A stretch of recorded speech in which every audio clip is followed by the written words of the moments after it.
Chilli और कुएं की परियां। उत्तर प्रदेश की लोक कथा। एक गांव में एक सुस्त और कामचोर आदमी रहता था। काम धाम तो वह कोई करता न था, हाँ बातें बनाने में बड़ा माहिर था। इसलिए लोग उसे शेख चिल्ली कहकर पुकारते थे। शेख चिल्ली के घर की हालत इतनी खराब थी कि महीने में 20 दिन चूल्हा नहीं जल पाता था। शेख चिल्ली की बेवकूफ़ी और सुस्ती की सजा उसकी बीवी को भी भुगतनी पड़ती और भूखे रहना पड़ता। एक दिन शेख चिल्ली की बीवी को बड़ा गुस्सा आया। वह बहुत बिगड़ी और कहा, अब मैं तुम्हारी कोई भी बात नहीं सुनना चाहती, चाहे जो कुछ करो, लेकिन मुझे तो पैसा चाहिए। जब तक तुम कोई कमाई करके नहीं लाओगे, मैं घर में नहीं घुसने दूंगी। ये कहकर बीवी ने शेख चिल्ली को नौकरी की खोज में जाने को मजबूर कर दिया। साथ में रास्ते के लिए 4 रूखी सूखी रोटियां भी बांध दी। साग सालन कोई था ही नहीं, देती कहाँ से। इस प्रकार शेख चिल्ली को न चाहते हुए भी नौकरी की खोज में निकलना पड़ा। शेख चिल्ली सबसे पहले अपने गांव के साहूकार के यहाँ गए। सोचा कि शायद साहूकार कोई छोटी मोटी नौकरी दे दे, लेकिन निराश होना पड़ा। साहूकार के कारिंदों ने ड्योढ़ी पर से ही डांट डपट कर भगा दिया। अब शेख चिल्ली के सामने कोई रास्ता नहीं था, फिर भी एक गांव से दूसरे गांव तक दिन भर भटकते रहे। घर लौट नहीं सकते थे, क्योंकि बीवी ने सख्त हिदायत दे रखी थी कि जब तक नौकरी न मिल जाए, घर में पैर न रखना। दिन भर चलते चलते जब शेख चिल्ली थककर चूर हो गई तो सोचा कि कुछ देर सुस्ता लिया जाए। भूख भी जोरों की लगी थी, इसलिए खाना खाने की बात भी उनके मन में थी।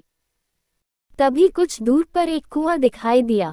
शेख चिल्ली को हिम्मत बंधी और उसी की ओर बढ़ चले। कुएं के चबूतरे पर बैठकर शेख चिल्ली ने बीवी की दी हुई रोटियों की पोटली खोली। उसमें 4 रूखी सूखी रोटियां थीं।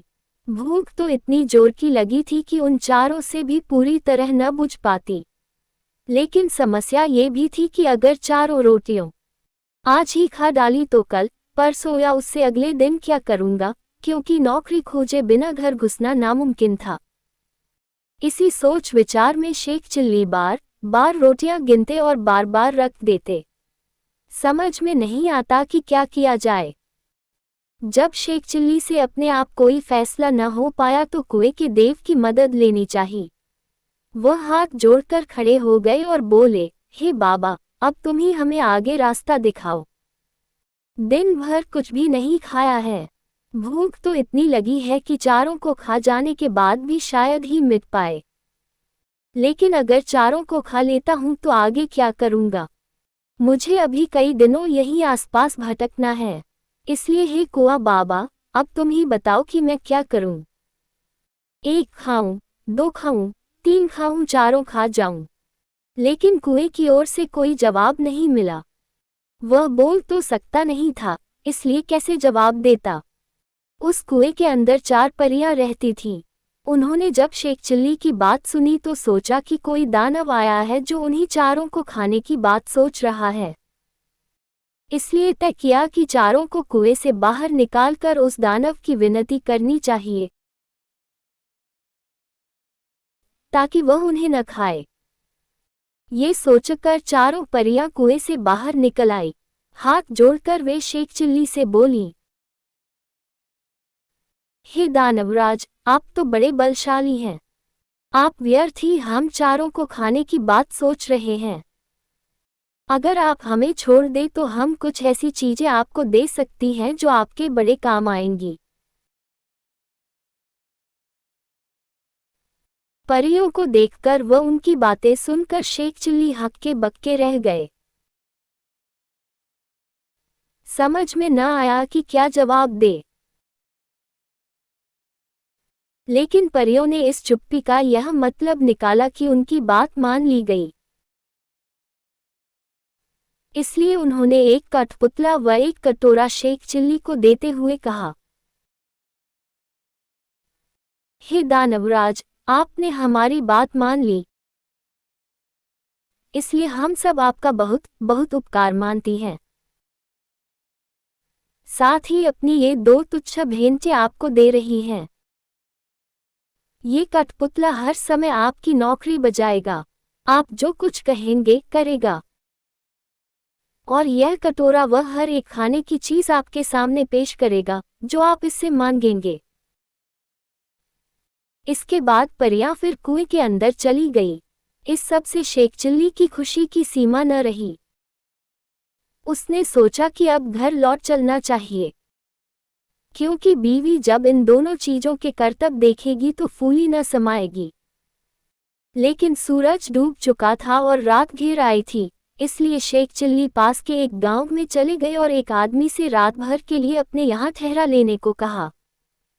ये भी वादा किया कि इसके बदले में वह घर के सारे लोगों को अच्छे अच्छे पकवान व मिठाइयाँ खिलाएंगे।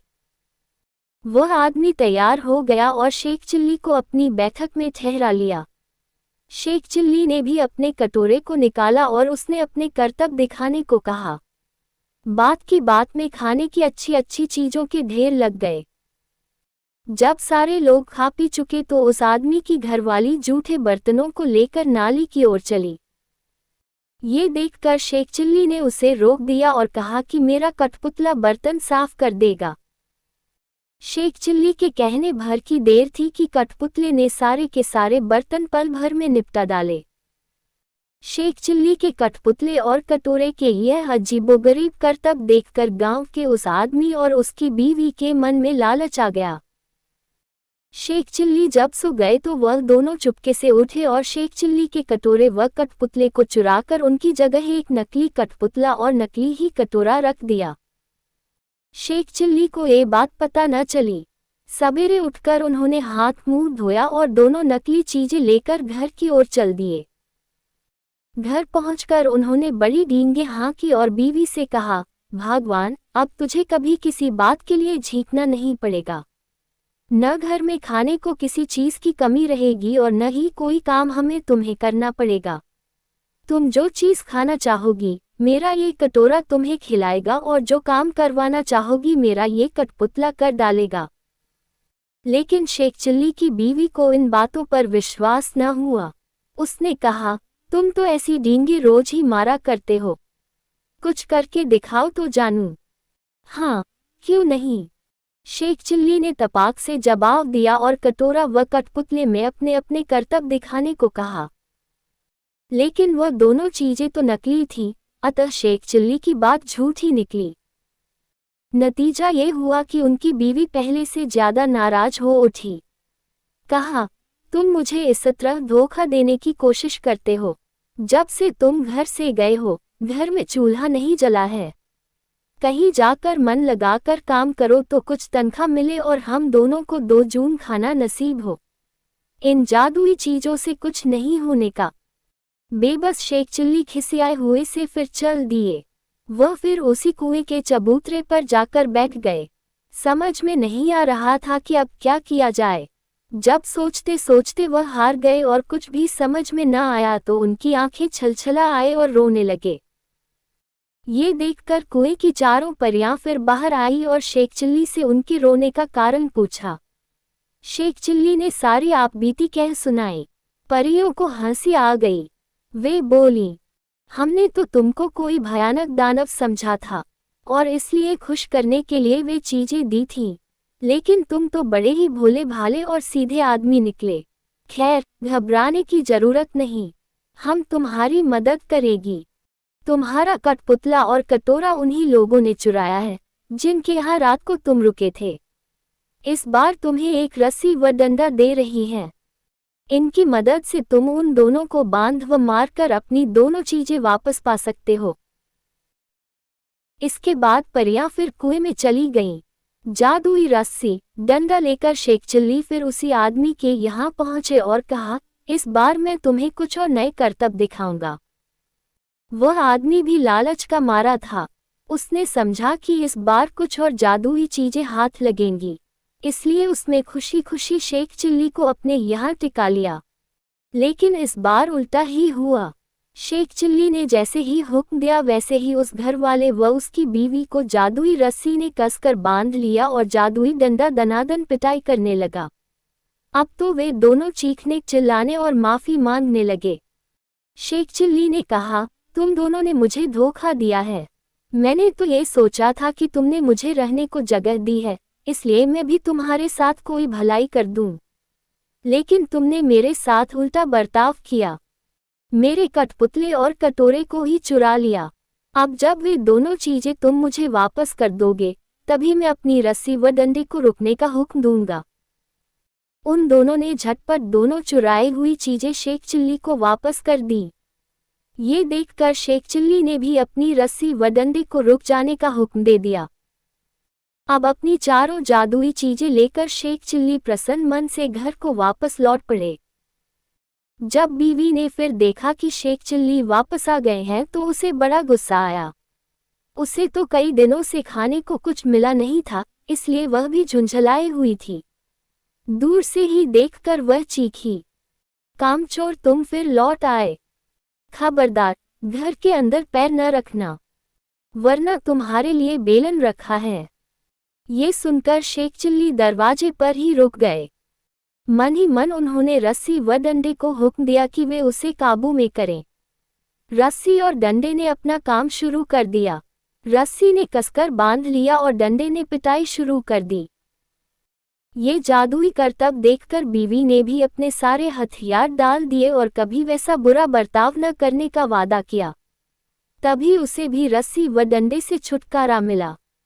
अब शेख चिल्ली ने अपने कठपुतले व कटोरे को हुक्म देना शुरू किया। बस फिर क्या था, कठपुतला बर्तन भाड़े व जिन जिन चीजों की कमी थी झटपट ले आया और कटोरे ने बात की बात में नाना प्रकार के व्यंजन तैयार कर दिए।